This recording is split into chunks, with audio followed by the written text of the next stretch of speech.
낙농업 인구가 상대적으로 많은 임실지역에서 축사 신축 규제 완화를 요구하고 있습니다. 하지만 임실군은 가축 분뇨 배출이 늘어날 것이라며 난감한 입장을 밝히고 있습니다. 취업 교육을 받고도 직장을 구하기 어려운 중증 장애인들이 손님을 맞는 카페를 운영하고 있습니다. 친구의 순 우리말, 아띠를 붙여 지은 카페가 지역민의 아늑한 쉼터 역할을 하고 있습니다. 전라북도 서남권인 정읍과 부안, 고창에는 응급의료센터가 없는 상황입니다. 정읍시와 고창, 부안이 힘을 합해 서남권 지역 응급의료센터 구축에 나섰습니다. 최근 3년 동안 전라북도에서 발생한 변사 사건은 4,560건에 달했습니다. 전북지방경찰청이 변사의 원인을 밝히기 위해 검시조사팀을 운영하고 있습니다.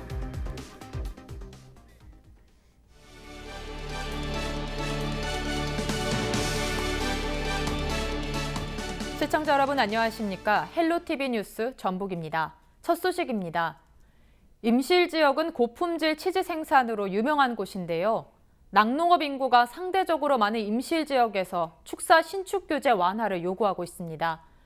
하지만 임실군은 가축 분뇨 배출이 늘어날 것이라며 난감한 입장을 밝히고 있습니다. 김남호 기자가 취재했습니다. 임실군 관촌면에 위치한 젖소 사육농장입니다. 이곳에서 젖소 60여 마리를 사육하고 있는 이상옥 씨. 이 씨는 최근 후계 낙농업인 육성을 위해 자신의 농장 인근에 축사 신축을 추진하고 있습니다. 하지만 임실군이 지난해부터 시행하고 있는 축사 면적 제한 규제 때문에 어려움을 겪고 있다며 규제 완화를 호소하고 있습니다. 우유를 생산하는 낙농업 특성상 축사 규모가 커야 하는데 허가 기준을 900제곱미터 이하로 제한해 신규 신축이 사실상 불가능하다는 것이 이 씨의 하소연입니다. 축사 신축을 하려고 하는데 건축 면적 제한사항이 너무 많고 어려움을 겪고 있습니다. 후계 낙농업을 육성을 위해서 현실에 맞지 않는 규제 사항들을 없애거나 완화해 주셨으면 고맙겠습니다.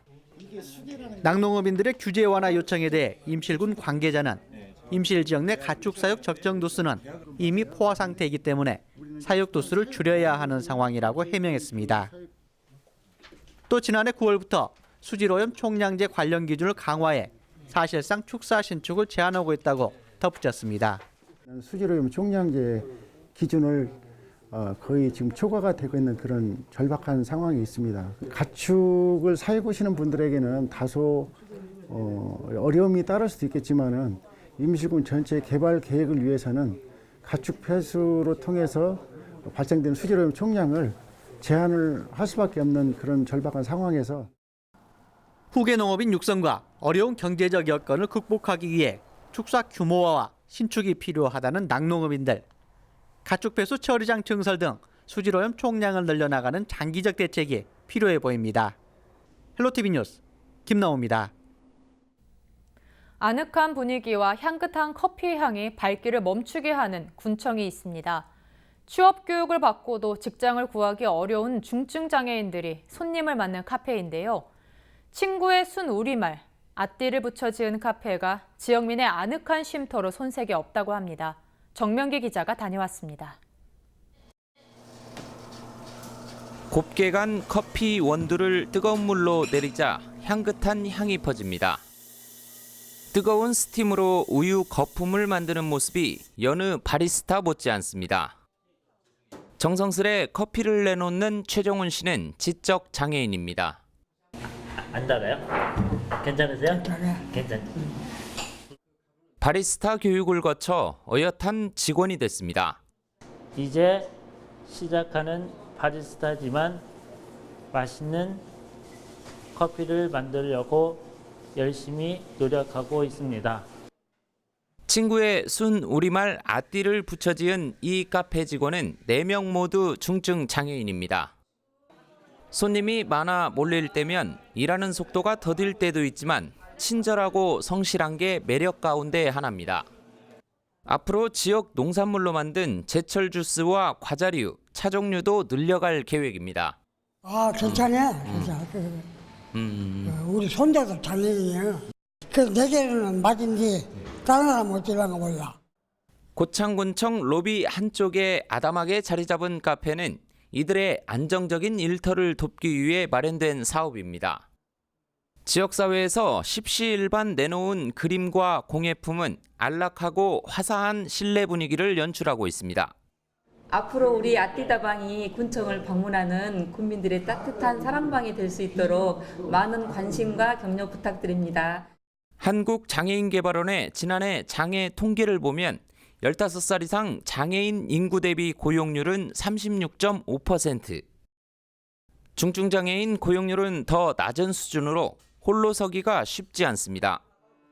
고창군과 운영을 맡은 지역 장애인 복지관은 지역 주민이 아늑하게 쉴 수 있는 인문학 공간으로 만들어 나갈 계획입니다. 헬로티비 뉴스 정명규입니다. 최근 지역 농수산식품을 수출하는 시도가 이어지고 있는데요. 정읍시가 양파를 베트남으로 수출하는 등 전라북도 지자체별로 해외판로 개척을 위한 노력이 성과를 거두고 있습니다. 전라북도는 올해 10월까지 농수산식품 수출액이 지난해 같은 기간보다 14.8% 증가한 3억 384만 달러를 기록했다고 밝혔습니다. 가공식품의 경우 지난해보다 중국 수출이 대폭 늘어났고 축산물은 AI로 중단됐던 닭고기 수출이 재개되면서 큰 증가세를 보이고 있습니다. 국가별 수출 실적은 중국 8,136만 달러로 가장 많았고 그 뒤를 이어 일본과 태국, 미국 순입니다. 원인이 명확하지 않은 죽음을 일명 변사 사건이라고 하죠. 전북지방경찰청이 변사의 원인을 밝히기 위해 검시조사팀을 운영하고 있습니다. 검시조사는 법의학과 보건학, 과학수사 등을 전공한 석박사 8명이 사건 해결의 중추적 역할을 맡고 있습니다. 전라북도에서 최근 3년 동안 발생한 변사 사건은 4,560건으로 자살과 안전사고로 인한 사망이 높은 것으로 나타났습니다. 응급의료센터는 지역 내에서 비상 상황이 발생하면 응급의료 업무를 수행하는 중요한 기관인데요. 전라북도 서남권인 정읍과 부안, 고창에는 응급의료센터가 없는 상황입니다. 지난 2016년부터 정읍시와 고창, 부안이 힘을 합해 서남권 지역 응급의료센터 구축에 나섰는데요.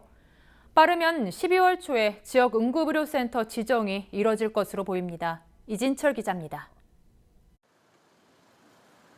현재 전라북도 응급의료센터는 모두 9곳입니다. 정읍과 부안, 고창이 포함된 서남권에는 없는 상태입니다. 노인 인구가 많고 독거노인 비율이 높은 전북 서남권의 경우 지역 응급의료센터가 없어 응급 환자의 진료 사각지대로 지적되고 있습니다. 정읍시는 2016년 부안 고창군과 함께 응급의료센터 구축 사업을 추진했습니다. 약 21억 원의 예산을 투입해 응급의료센터 인프라 구축을 했습니다. 정읍 아산병원은 리모델링과 증축을 통해 응급환자 진료실을 확보하고 음압실과 환자 감시기 등 의료 장비를 갖췄습니다. 응급 상황 발생 시 골든타임 사수로 지역 주민의 생명 보호와 생명 연장에 크게 기여할 것으로 기대합니다.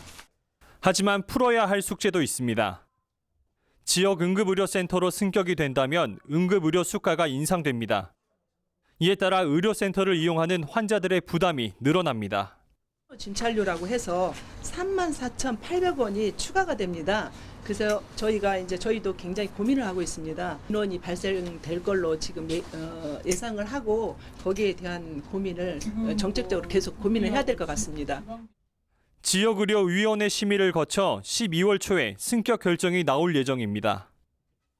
지역 주민 의료복지 확대를 위해 필요한 전라북도 서남권 지역응급의료센터가 성공적으로 들어설 수 있을지 관심이 모아지고 있습니다. 헬로티비 뉴스 이진철입니다.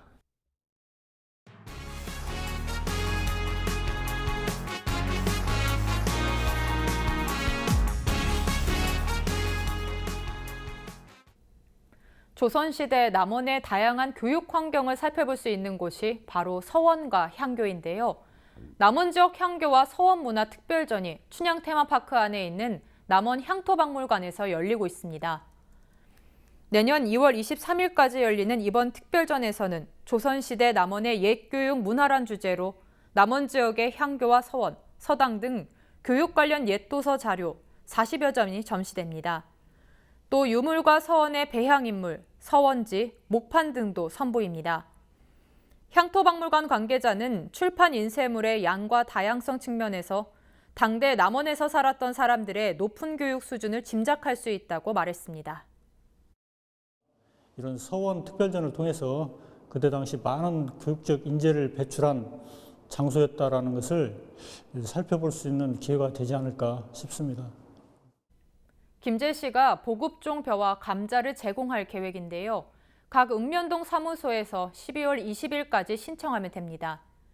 이번에 제공하는 벼 종자는 웅광과 신동진, 새누리벼 등입니다. 봄에 제공하는 감자 종자는 수미종이며 내년 1월부터 4월까지 이뤄질 예정입니다. 화재가 발생하면 큰 피해를 줄이기 위해선 초기 진압이 중요한데요. 초기 진압을 위해선 소화기를 비치하고 또 올바르게 사용해야 합니다. 정읍소방서는 전국민 소화기 갖기 운동에 나섭니다. 화재가 증가하는 겨울철을 앞두고 터미널과 상가, 재래시장 등 다중이용 시설에서 진행합니다. 최근 5년 동안 전국에서 발생한 화재 사망자의 49.7%가 주택 화재로 사망했으며 대부분 초기 대응과 대피가 늦어진 경우가 많았습니다. 화재 초기 대응을 위해 소화기, 화재 감지기와 같은 주택용 소방시설을 필수적으로 설치해야 합니다. 자연재해 발생을 막을 순 없지만 대비를 통해 그 피해를 줄일 수는 있는데요. 부안군 위도면 치도마을은 해수 범람과 높은 파도로 인한 피해가 지속해서 발생해 2017년 6월 자연재해 위험 개선지구로 지정됐습니다. 부안군이 치도 재해위험지구 정비 사업을 위해 국비 등 모두 40억 원의 사업비를 추가로 확보했습니다. 지난 2018년 사업비 36억 원을 확보해 호안 정비와 월파 방지 시설 설치를 계획하고 있었지만 공유 수면 매립 등 추가 사업이 필요한 상황이었습니다. 추가로 확보한 사업비를 통해 2020년 3월부터 본격적으로 개선 사업에 돌입할 예정입니다. 이제는 여행도 최신 기술을 활용해 조금 더 똑똑하게 할 수 있게 됐습니다. 전라북도는 블록체인과 사물인터넷 등 4차 산업혁명의 핵심 기술을 활용한 전북 스마트 투어리즘 플랫폼을 구축하고 내년 시범 운영에 나섭니다. 이번 사업은 블록체인 기반의 전자화폐 시스템을 도입하고 사물인터넷을 활용해 실시간으로 관광 정보를 제공하는 서비스입니다. 스마트 투어리즘 플랫폼은 한옥마을에 키오스트 세대와 비콘을 설치해 시범 운영됩니다. 전라북도는 내년 시범 운영 기간을 거친 뒤 2021년부터 전북 전역으로 서비스를 확대할 계획입니다.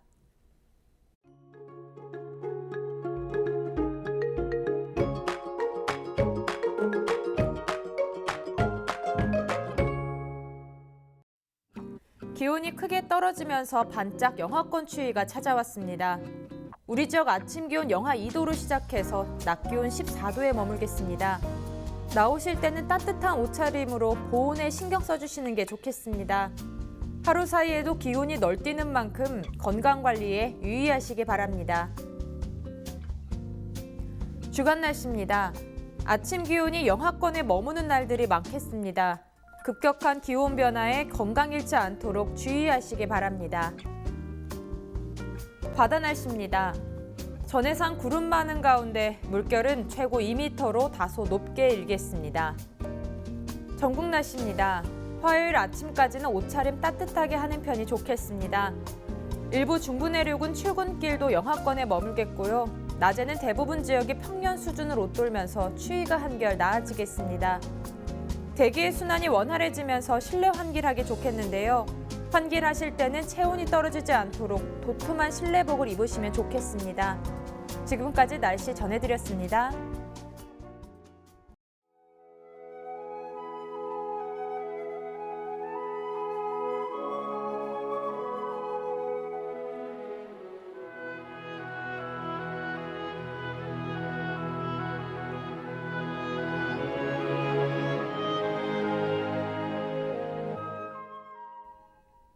이상으로 뉴스를 마칩니다. 저희는 언제나 지역 주민 여러분 곁에 있겠습니다. 고맙습니다.